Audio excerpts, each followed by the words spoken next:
Trevor Penning out of University of Northern Iowa. That's LJ Fort's school, by the way. Is it? Yeah. For my my 1AA guys out there, man. But with him, man, amazing size, 6'7", 321. Nasty streak. Mm-hmm. Very, very nasty streak. Super strong as well, man. You see him versus the Bull Rush, man. He eats it up. He has that anchor. Plays with just that nastiness. When you watch him, he's that guy that wants to do all the extra. He's the one that, it'd be a lot of it'd be beep, beep, beep when we'll be talking to each other if I was playing against him. I could already I was envisioning it while watching him on the tape. Like, yeah, I would not like you. And you would not like me either. It would be the perfect match. Yes. But honestly, man, I hate him at left tackle. I do not bring this listen, up. I feel like this might be the most overrated guy. Listen, here. dude, I hate him. Right? I hate him at left tackle, bro.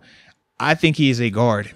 I do. Really? I'm moving him to, because right now the best case if 6'7" too big for guard. No, for me the best thing I can see for him, if it depends on how he plays with his pad level though, in terms of keeping good, in terms of just like I said, not being too high. But this is the thing for me, man. With Trevor, I don't think that he is athletic enough to handle speed at this level. These guys coming off the edge at the NFL level are flamethrowers. You feel me? He don't move like that out there. And he's a waist bender. So it's like you can't be a waist bender top heavy and you can't move with these guys with that type of burst. You're just asking for a ton of holding calls or you're going to get somebody quarterback killed. You watch him on the Senior Bowl when he actually had to face that type of competition, not with he's facing out there UNI, because it wasn't no flamethrowers out there like that to that level. You watch him at that Senior Bowl, especially some of those practices, and it's like, bro, the speed, it hurts him. He can't handle that versus NFL caliber speed. So for me, that's why I'm like, man, I would like to try him as a guard, because I think right now he's capped as an extra O lineman.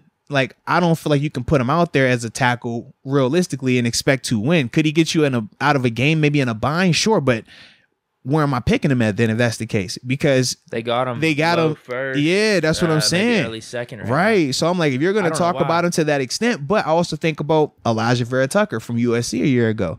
He was a guy that had good tape as a tackle, but he played at guard all year. He also has good size. Now, granted, I don't think he was as tall as Trevor, but for me, I think that Trevor can still, if you teach him or just make him have to redefine that part of staying low, making sure you're playing with good pad level, I think that he can move into guard because of his size. I think that it'll be a lot easier for him playing against the run because he is a strong guy. He has a strong punch. So versus bigger body interior guys, they're going to want to run down the middle of him.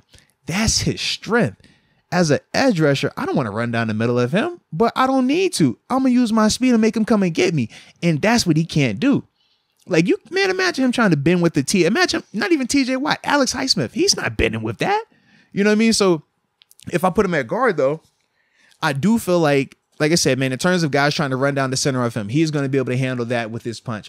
I do think that when he's protected with the center and a tackle, now his lack of mobility isn't highlighted as much. So as a guard, it highlights his strengths and minimizes his weaknesses. Whereas if he stays out there at tackle, it's the reverse. It's going to highlight what he's struggling with and minimize the thing that he has best, which is, man, this punch, this strength right here. He just doesn't have the feet to go with it right now to be on that perimeter from my perspective. Dude, I'm with you. Whenever I was watching some of his stuff, I'm like, wait, you're showing these as highlights? I guess he's technically winning, but then even some of the times they were like trying to get the ball out in space, I'm like, he kind of looks lost at times a little bit. Here's what I've written down. Doesn't feel as technically sound, but can get away with everything due to his size.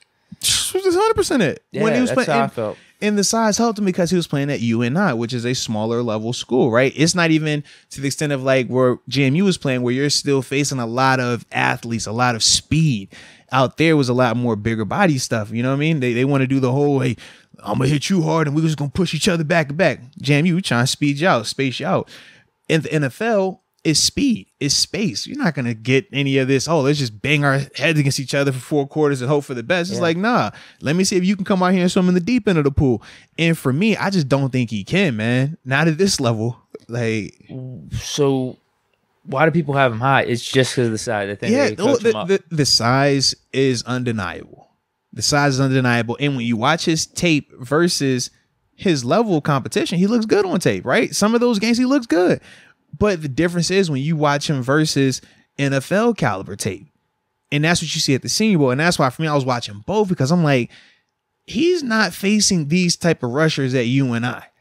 But when you're watching him versus these type of rushers in this setting, he's struggling because it's highlighting the things that we've seen on tape that he got away with solely because of his size. Whereas now you're not going to always be able to get away with that at this level. So, I mean, I'm sure the more tape gets out on him, man, that's going to be real. But yeah, the size that's the intriguing part, the size. The size and just tough. Big guy, like you said. He has a little mean streak. The nastiness is there. Yeah, like that's all the stuff that I guess it's going to make the highlight tapes. But at the same time, I don't know. I'm not too high on this guy. Yeah, I wouldn't feel good taking him in either the first or second round. If you're just saying, hey, we're moving him to guard, I'd rather have the guys that already played guard, and we saw some really good stuff on him. Me personally, I would as well, man. Too. I don't want projects this year. I want more of the proven commodities or guys with either crazy high ceilings, you know? Like, that's kind of my thought process this go around. I'm not feeling that right. Because you know the big game is this weekend, right? Yeah. I'm expecting some scoring. I'm excited about scoring. Heck yeah, you should be. Not a defensive game. I don't expect defense, man. We got LA, we got Cincinnati. We know they put up points. So it should be some big time scoring. And I know that they're going to be scoring on the field, but guys like us, we like to score off the field, baby. And the best way to do that is to make sure that you are always prepared, Deke. And you know the best way to be always prepared, right? Best way to do that is with Manscaped because they are the leaders in below the waistline grooming. Now, Deke, I'm going to coach you up here, okay? Because I've been married for 10 years, going on 11. I've scored a lot, you know? Yeah. But it's a method to the madness. It is, okay? And I'm going to draw up the perfect play for you. Are you ready? Let's hear it. Okay, now usually my favorite play is the annexation of Puerto Rico, but for you, I'll make an exception. We're going to call this the Ultra Premium Collection. All right? Whoa. That's how we call it. You got me? Yeah. Ultra Premium Collection on 3. Okay? So the way we start this out is this. You got to turn the shower on. All right? Bam. Shower rolling. Okay, cool. You gets in the shower. You got to start with the 2-in-1 shampoo and conditioner. Hold on. Boom. You see it right here, right? You see it? 2-in-1 shampoo. You got to use that, baby. Hair, you got to use, okay? Good. It's perfect, okay? 2-in-1 shampoo, all right? That's the first thing you're doing. So now as you're lathering it up, all right, you're good. Next thing you need to do is hit the body wash, okay? You got to get the body wash. Now, listen, when you're doing the body wash, some people out here, they don't like to wash below their knees. They say the water can just run down and it'll get it up out of there. That is not how this play works, okay? The Ultra Premium Collection play, you got to wash your knees, you got to wash your ankles, and you got to get in between your toes, okay? That's what this is for, okay? Right well, listen, here. I already have that at my house. I wanted to mention this.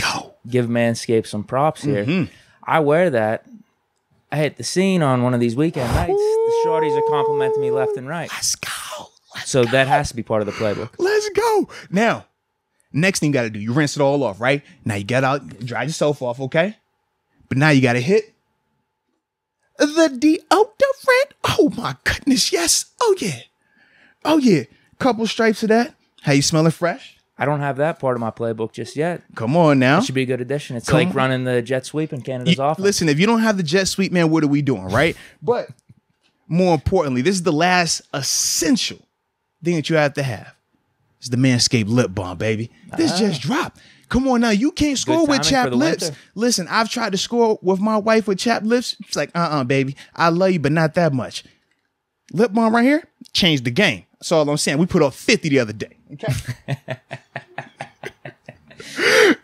So once you do all that, okay, and you're feeling good, and you're deciding whether you want to clothe or not clothe, it's optional.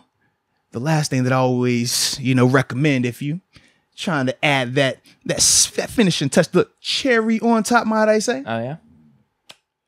Manscaped body spray. Oh, my goodness. You just hit that one time like that. This is better than that Axe spray that you used back in like 6th grade, right? They're washed. We don't even talk about that. Stuff. But this right there, buddy, that is what you want. So, ladies and gentlemen, that is the play. You don't want to miss out on the play, but more importantly, Deke, we got promo code, baby. So, with that being said, use the promo code MOATS so you can get your 20% off and free shipping worldwide at manscaped.com. Don't miss out, baby. Score as much as you need to score this week as you're watching the big game, after the big game, and all that other good stuff. And as always, baby,